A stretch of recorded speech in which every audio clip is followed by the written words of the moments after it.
Abyan, kumusta ka? Mayang adlaw dara sa imo kag welcome gid sa aton nga palatuntunan ang Ilonggo Daily Light from God's Word radio broadcast. Ini nga aton programa ginapatuhoy naton ini sa mga kabyanan kag mga nagapamati sa mga nagkalain-lain nga mga istasyonan sang radyo dira sa Negros Occidental, Hiligaynon or Ilonggo speaking viewers and listeners.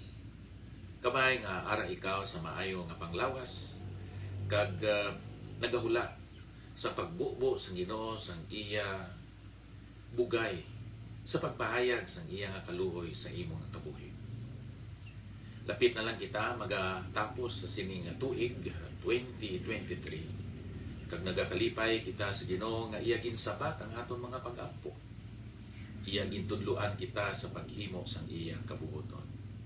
Inpahayag niya diri sa aton ang mga kamatuoran sa Balaan Kasulatan nga nangin instrumento sa aton pagtubo sa aton espirituhanon nga pangabuhi. Karon nga adlaw abyan aton tanawon diri ang ginahambal sa Balaan Kasulatan nanungod sining aton nga pagtuo dira sa kay Kristo Jesus.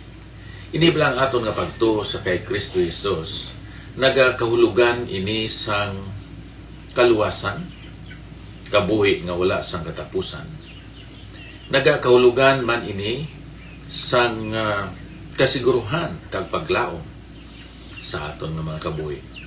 May pila ka mga bersikulo diri sa Juan Kapitulo 3. Sa bersikulo 17 kag 18. Kayang Diyos wala magpadala sang anak sa kalibutan sa pagtagudili sang kalibutan, kundi ang kalibutan maluwas paagi sa iya.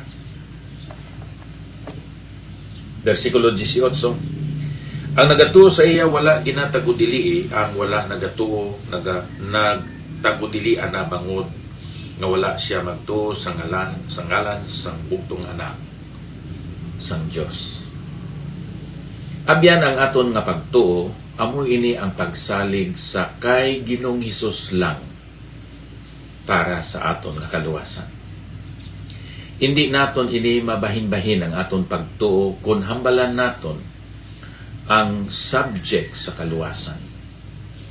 Ang iba nagatuo sa kay Ginoong Hesus 80%. May pagtuo sila sa ila simbahan o sikta denomination 10%. May pagtuo sila sa kay Maria nga makabulig sa ila kaluwasan 5%. Nagasalig man sila ng ila maayong buhat may contribution sa ilang kaluwasan, another maybe 3%. And then ang 2% amoy na ang ilang kwarta nga ihatag nila sa manugwali, siguro sa leaders ang ila tinuuhan, kag sa mga contribution nila para sa ginatuwag nga simbahan o ministry. Ang aton nga pagsalig kinahanglan aton ipatuhoy dito sa kay Ginoong Hesus lang 100%. Kay siya lang man ang manluluwas, manunubos ang aton Ginoo kabisan pa aton Dios nga nagari-diri sa sining nga kalibutan. Maramo sa mga paliko-liko ang mga tao agod nga mapalayo ang pagsalig sa kay Kristo Jesus nga 100%. Pero arin diri sa Balaan Kasulatan, simple bisan isa lang ka bersikulo. 1:16 kay ginigugma sang Dios ang kalibutan sa bagay nga ginhatag niya ang iya bugtong anak agod ang bisan sino nga magatuo o magasalig sa iya hindi malaglag kundi may kapuhi nga wala sang katapusan. Abyan ibutang ang imo nga pagsalig dira sa kay Kristo Jesus hindi lang pagpati kundi pagtuo kung pagsalig gid. Kay inang pagpati abyan hasta lang na sa ulo, sa brain, sa mind. Kinahanglan nga magailig ang imo ihibalo na nungod sa kay Ginoong Hesus dira sa imo tagipuson. Kag ang amo nga pagtuo o kung pagsalig, imo na ina mapakita pinaagi sa imo mga buhat nga mga maayo. So from the head down through the heart, outward through the hands. Kay ang matudtuod nga pagsalig kag pagtuo sa kay Ginoong Hesus, kung may kahigayunan, magatulod sa tao sa paghimo sang maayo nga buhat. Nakadumdum bala kamo sang isa ka tulisan nga ginlansang upod sa kay Ginoong Hesus kag sa lain pagid nga tulisan. Primero, kung imo basahon ang balang kasulatan, sila nga duha atake, pakahuya,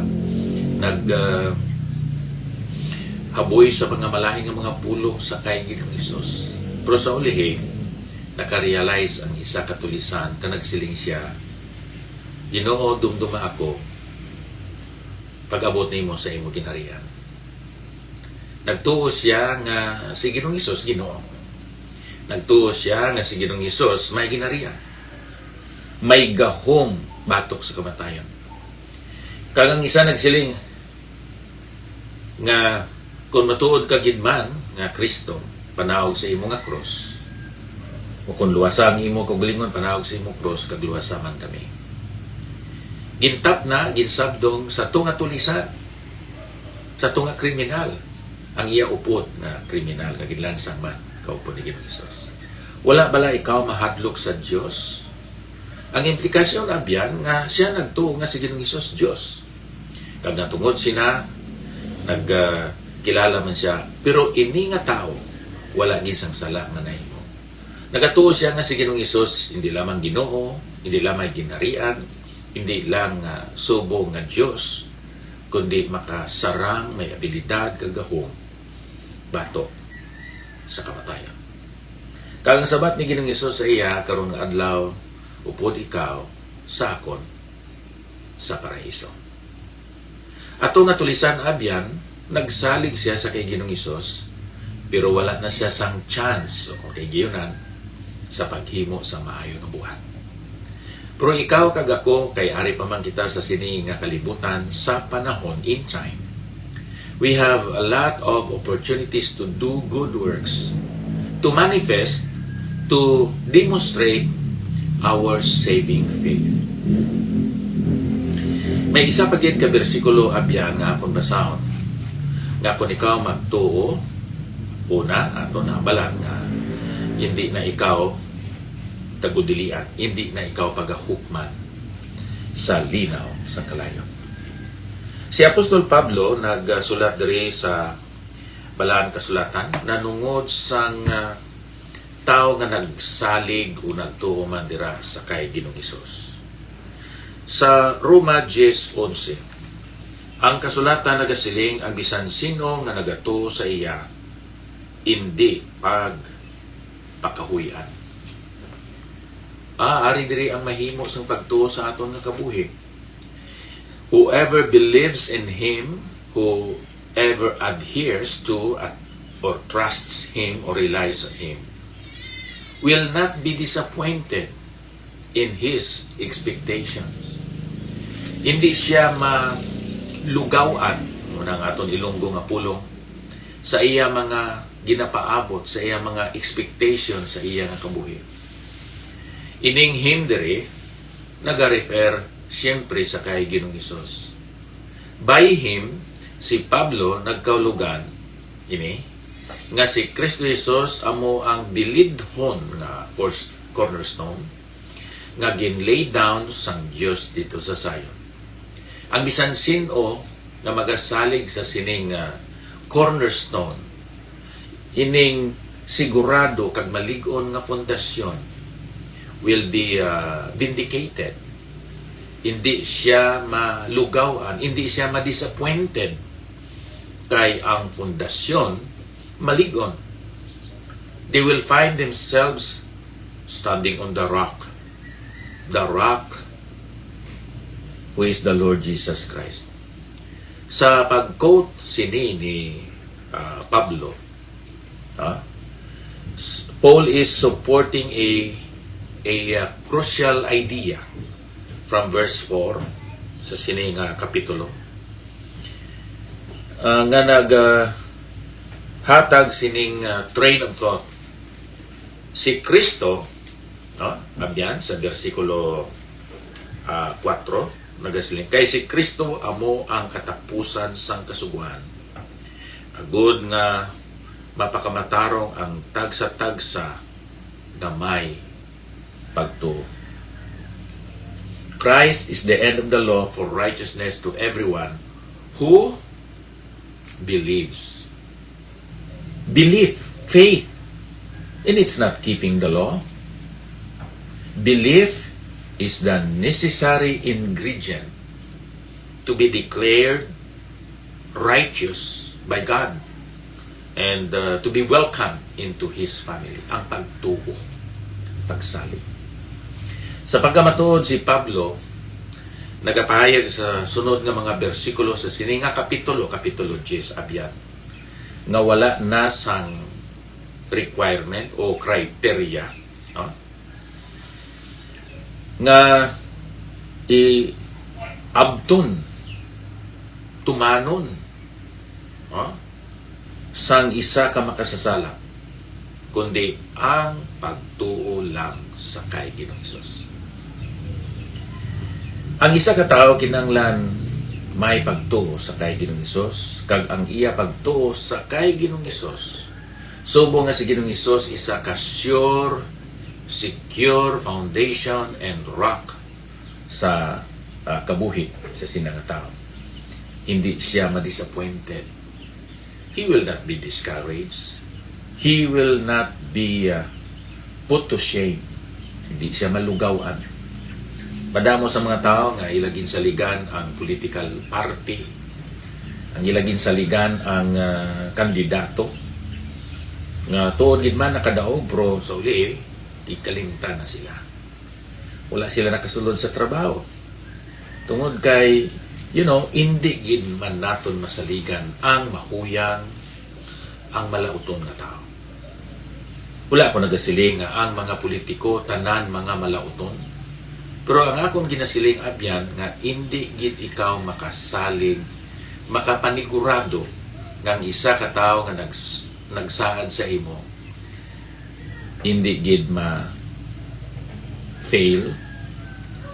kag nga tungod kay ma-fail man sila, nagaresulta ini isang pagka malugawan ang mga tao nga nagsalig o kang nagsandig sa ila.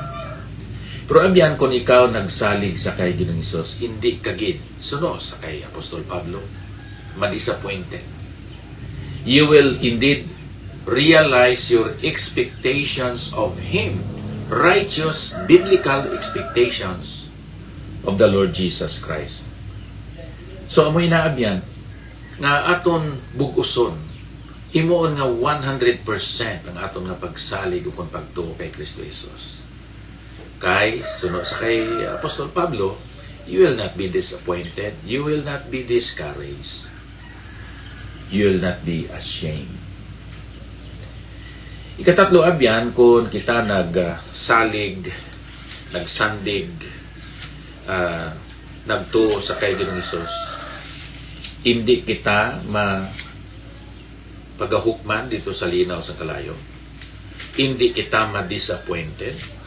Kag siling dere, kung nagapabilin kita sa iya tungod sa aton pagsalig at pagtuo sa 1 John chapter 2 verse 28 nga nagasiling, kagkaron mga anak, magpabilin kamo sa iya, agod nga kon magpahayag siya, may pagsalig kita kag hindi mahuya sa iya tubangan sa pag-abot niya. Kung nakaibalo kamo nga siya matarong, mapamatud-an ninyo nga ang tagsa nga nagahimo sing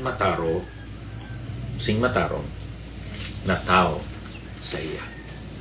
Ari diri abyan nga kamaturan nga makita naton, kung kita nagapabilin sa iya tungod sa aton husto nga pagsalig sa kay Kristo Jesus, We will not be surprised. We will not be put to shame. We will not be afraid to meet Him face to face. Amo inaagyan ang aton kasiguruhan. Ang aton nga pagsalig sa iya, nagahatag sa aton sang kasiguruhan, assurance, confidence, hope, that we will not be surprised when He comes again.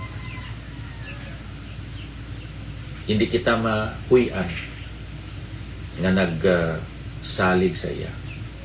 Hindi kita pagapakahuyan sa sining aton naduluwas. Kay kadamo sa mga tao sa mga programa, no? May mga tao nga makahuluya ang ila ginahimo. Pero kay wala man sila huya, wala lang sa ila. Mayarang ang mga tao nga bisan maayo ang ila nga ginahimo, pero nagahuya-huya pa. Now, ang matabo sa aton nga mga Kristiyanon, pagbalik sa aton Ginoo, hindi niya kita pagapakahuyan, hindi man kita mahuya, maisugon kita, may kasiguraduhan kita, may assurance kita sa pagsugata sa iya. Tungod kay may husto kita nga pagsalig sa kay Ginoong Hesus. Ako nagatuo nga ang pagsalig sa kay Ginoong Hesus magaresulta sang pagsalig sa kay Kristo Jesus. Sa English, when we have faith in the Lord Jesus Christ, that faith will encourage us to depend on Jesus Christ. Sa Ilonggo, kung nagasalig kita sa kay Kristo Jesus, magasalig, magadepend, magarelay kita sa iya. Sa aton kabuhi, sa aton mga ginakinahanglan, nga mahatagan sang solusyon ang aton mga palaligban, mga problema sa aton nga kabuhi. Kag nga kita magapadayon nga malipayon, makugihon, malaumon sa aton pagpangabuhi sa sini nga kalibutan. So, true faith will give us deliverance. True faith will give us deliverance from disappointment. True faith will give us confidence even at His coming. Diyos kabalaan, salamat nga makasalig kag makasandig kami sa imo. Salamat nga ang imo balaan nga Espiritu nagagamit sa imo balaan nga pulong, nagagamit sa mga palaligban namon. Nga magapanumbalik kami sa imo, pangamuyo, magapangayo sang hindi lang ihibalo kundi kaalaman kung paano kami magkabuhi nga madinaugon sa sini nga kalibutan. O Diyos, pakamayuwa ang mga nabilin nga mga adlaw sa sini nga tuig. Kabay pakuntani Ginoo nga hatagan nimo kami sa malapad nga mga kahigayunan o kon opportunities sa pag-alagad sa imo, mga oportunidad sa pag-eksperyensya sa imo bugay sa among kabuhi. Giyay kami karon o Diyos, in Jesus' name. Amen. Pastor Jerry Ulan-Ulan, Janet Panso, and Margie Alera Canila, thank you for viewing and listening to our segment karon. Gikan pa diri sa Bay City Fellowship Baptist Church, ako si Pastor Ipaprasacar. Nagasiling ang Diyos magapakamayo sa aton nga tanan. Madamo gid nga salamat.